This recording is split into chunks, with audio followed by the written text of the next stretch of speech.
It is the wee hours of October 2018.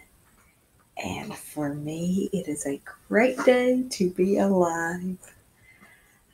I say that because October 6th, 1998, not my best of days.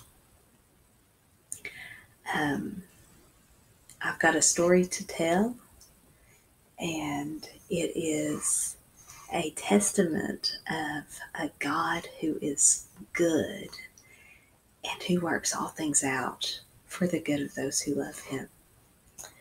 And sometimes that good is now, and sometimes that good is later, but it is always good.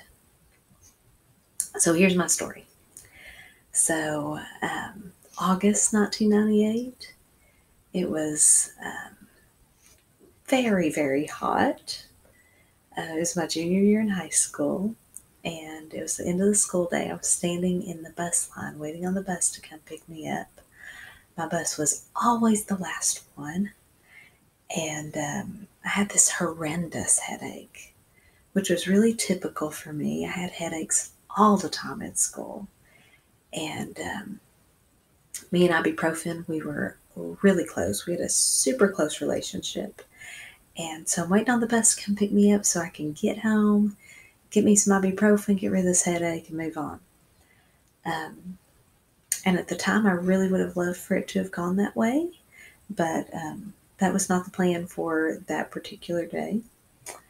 Um, I remember seeing the bus come, but as it was coming down the road, instead of being a nice, smooth movement, what I saw was kind of like pictures. And I felt myself fall. And the next thing I knew, there were paramedics standing over me and an ambulance. And the paramedics kept asking me these questions, like what my name was and what was the date, and all these things that at the time I felt like were just very unnecessary. And so they loaded me up, took me to the hospital, and ran tests, didn't find anything, and sent me home on my merry way.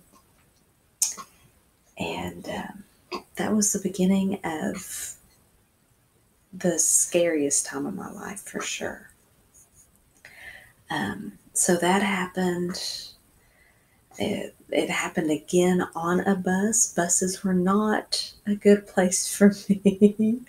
um, I woke up a couple times in the middle of the night, really sick, again with a headache, and um, just just awful. And at the time, um, I kept going to doctors, and they weren't finding anything. Getting all these tests done, EEGs, EKGs, MRIs, CAT scans, just everything. I went to cardiologists, went to neurologists, and we just weren't finding anything. And I was just really scared.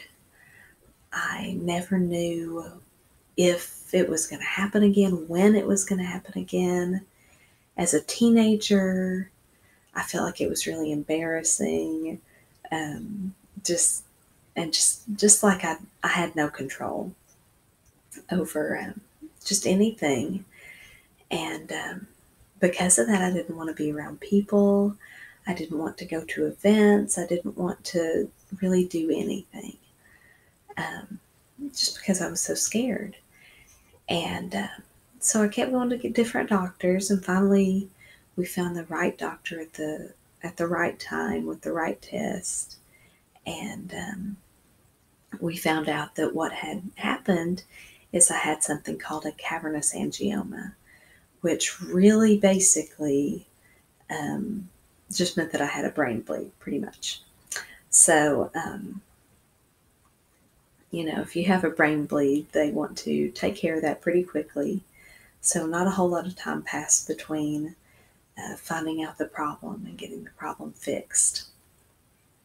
So, we set up this brain surgery for October 6th. Um, and in a way, I wish that's the whole story. But in a way, I'm glad to have been through through what I've been through, because I think that sometimes we go through hard times just so we can see God's hand at work, and so that we can see the good in things. So I went in for the surgery, and where it was in my brain was really close to my motor cortex on the right side of my brain. And if you know much about your brain, the right side of your brain works the left side of your body, and the left side of your brain works the right side of your body. But because of how close it was to my motor cortex, um, when I woke up from surgery, the left side of my body just didn't work. It was just kind of there and did nothing. Um, so when I woke up from surgery, I had a little trouble speaking, which came back pretty quickly.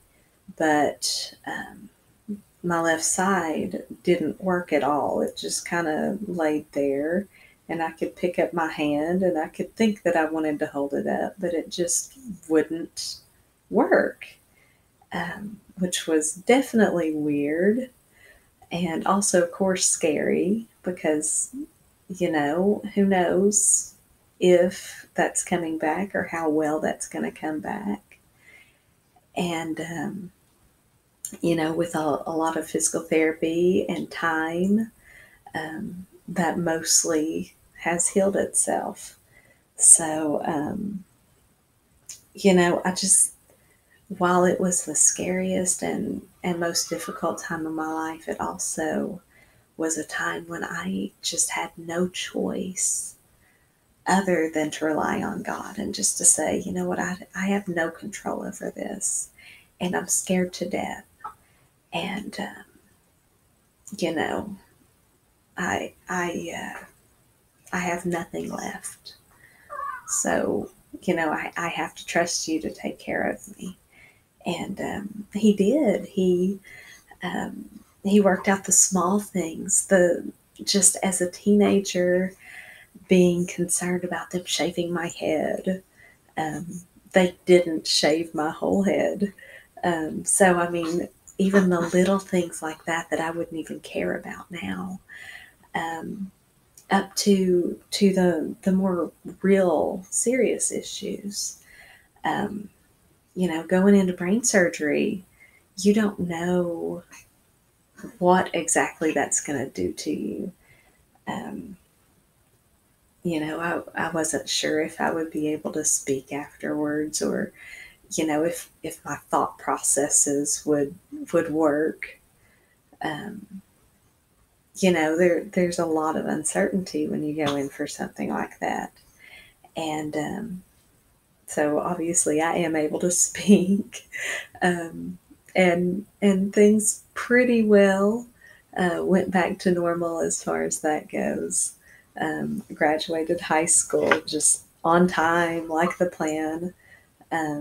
Went to college, got a bachelor's degree, later went back and got a master's degree, and I am a contributing part of society today. So, that worked out. With the left side of my body being messed up, um, I will always have a little bit of a crooked smile, especially when I'm sleepy.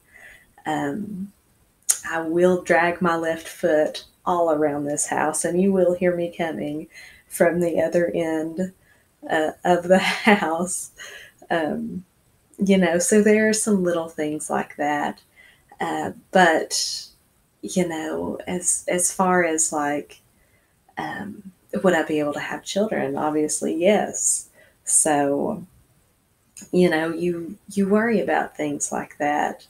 And so I was able to get married and have kids, and I had a little girl, and then I had a little boy, and then I had another little boy, and then another little girl.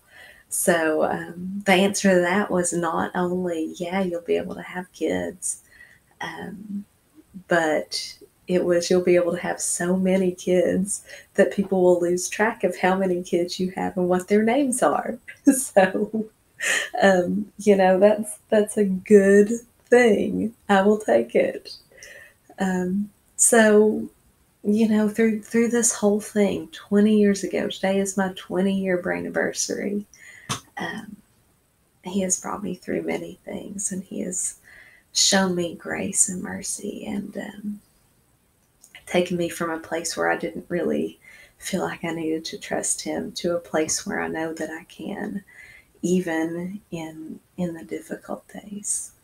So I hope that that encourages somebody. If you're going through a rough time, he will see us through. And again, sometimes that's now, and sometimes that's later. Sometimes you've got an awesome life, and you're able to get, um, that high school diploma, and you're able to speak, and sometimes you're dragging your foot around the house and smiling with a crooked smile. But either way, God will work things out for good, for sure.